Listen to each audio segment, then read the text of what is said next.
Hello everyone, my name's Jamie and I'm going to walk you through how to draw animals using references. I know how intimidating the blank canvas can be and how you can just sit there gawking at an infinitely complex picture, not knowing where to start when replicating it. So I'm going to help you break down the process into a beginner-friendly tutorial from laying out base forms all the way to shading and rendering. While I will be showing particularly my process, I think that most artists can take these basic steps and adapt them to their own practices and styles, much like how you'll be able to adapt the steps to all kinds of subject matters and artworks. The first and most obvious step is picking a reference. I like using Pinterest because I can get such a range of references from one place, and I often end up inspired by what else I see looking for a specific image, sometimes changing my direction entirely. When starting out, it's important that you pick a reference that tackles the foundations that you already have, as jumping headfirst into super detailed bodywork or trying to learn foreshortening without the fundamentals will feel impossible and lead to frustration. Try to start small with maybe a headshot of an animal with quite geometric features or shorter fur.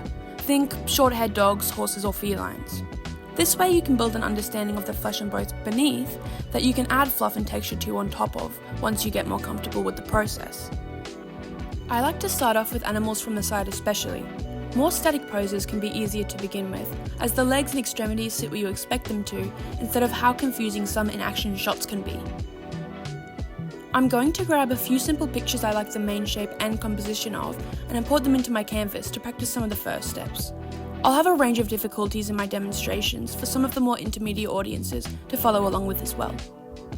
I'm also going to be working on a single work, as well as demonstrating on others throughout this video to show the whole step process coming together in a single result.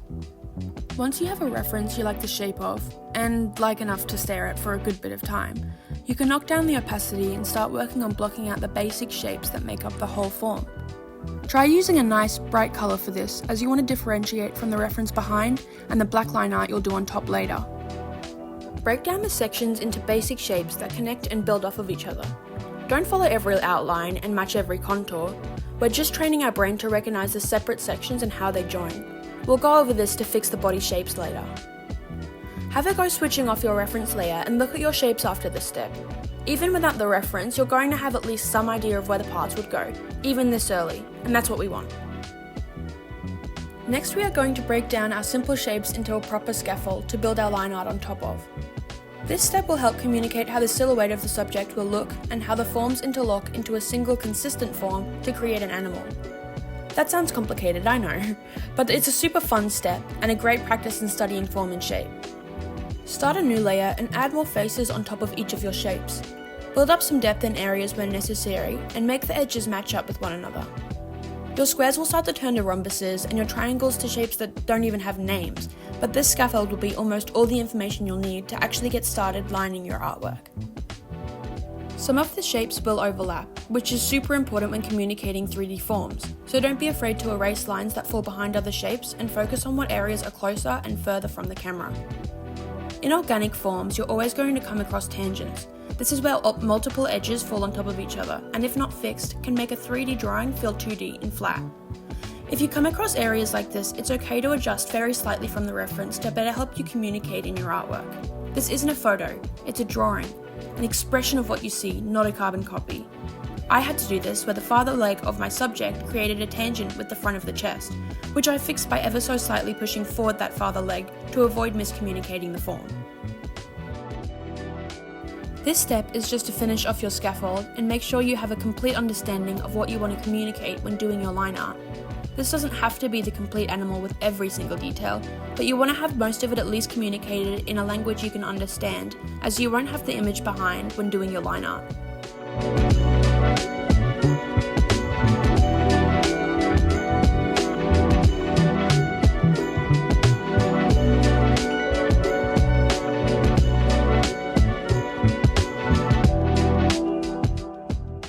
Add some contour lines and show fur directions in this step, cleaning up shapes into more of a cohesive animal rather than a geometric structure.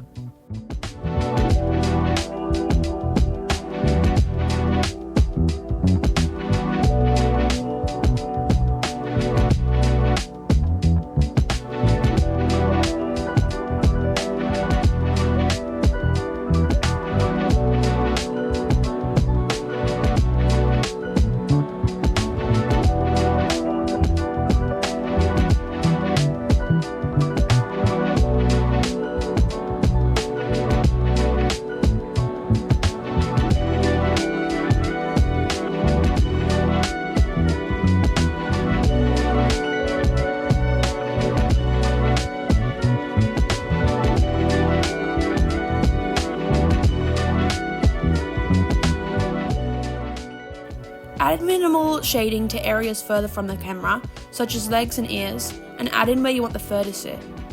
This part, you can get somewhat creative with what forms you want to accentuate or dial back to make the artwork your own. Now we're on to the line art. Choosing your line art pen is super important for manipulating the whole look and feel of the work, and different line art styles communicate different things. I find rougher, more textured line art brushes feel more realistic with their density variation and organic shapes, while the proper line art pen can feel more like a commission style or cartoony. That's not always the case, but I find it often is, so I'll be using a pencil style for my art. Move your reference out from underneath the scaffold and put it somewhere on screen, back in full opacity. You shouldn't be needing it much for this step, as your scaffold should tell you pretty much all you need to know, but it's always nice to check back with what you're replicating. Let the scaffold do most of the work in this step, but remember, it's a guide and not the gospel. Add some extra fluff or shape variation, make the claws a bit bigger and the eyes a different shape. This is art, not biology. Express yourself.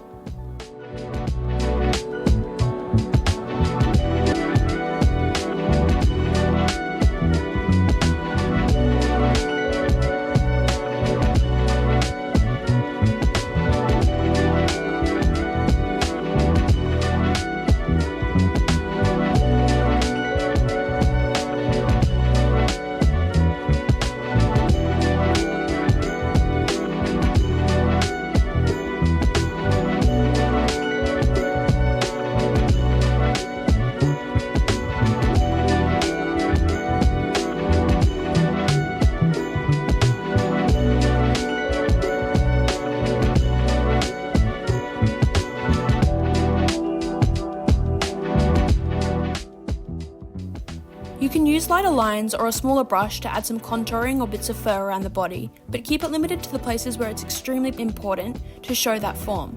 You'll have plenty of time to add fur and depth in colouring and shading.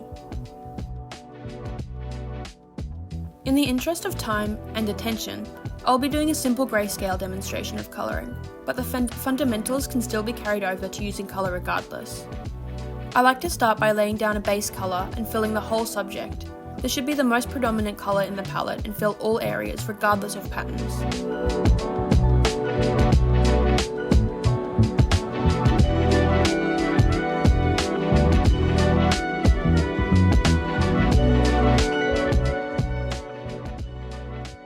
As my subject is mostly two colours, I'll grab a darker shade of grey to represent the brown spots and add those over top, not caring too much about how neat it looks quite yet.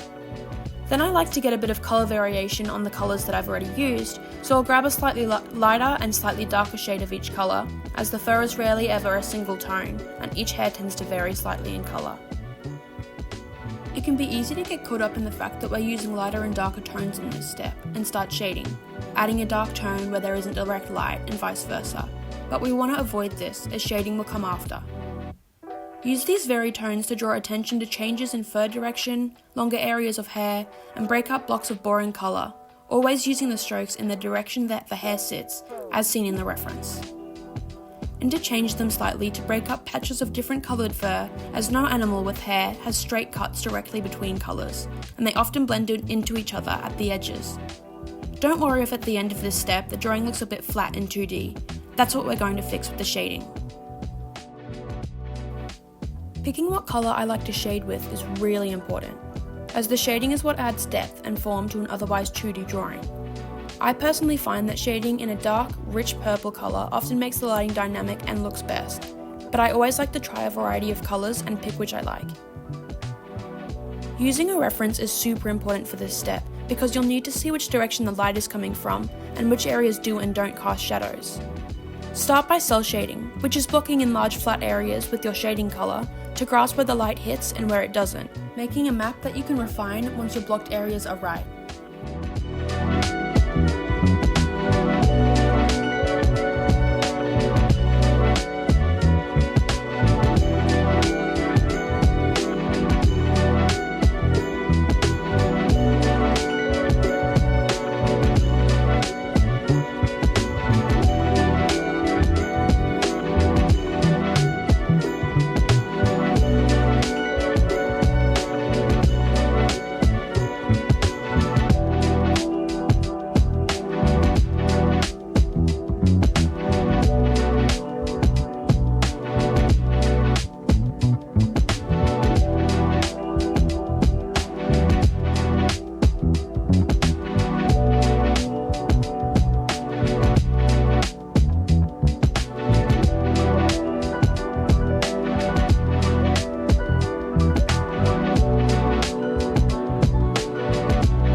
Once your shade is blocked out, you can add variation to the edges by blending and adding fur texture, being careful to move with the flow of the hair.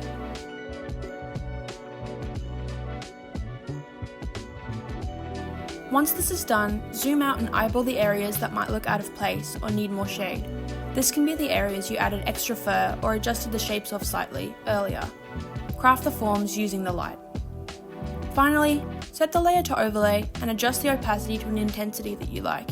And pat yourself on the back because you just completed a whole artwork using a reference. Give these steps a few more goes, and before you know it, you'll be able to cut out step 1, then step 2, and be able to jump into sketching your subject straight from the reference by eye. Feel free to apply these 7 steps to other subject matters, such as humans, and never stop pushing yourself. I hope you learned a thing or two about using references and drawing animals. Thanks for watching!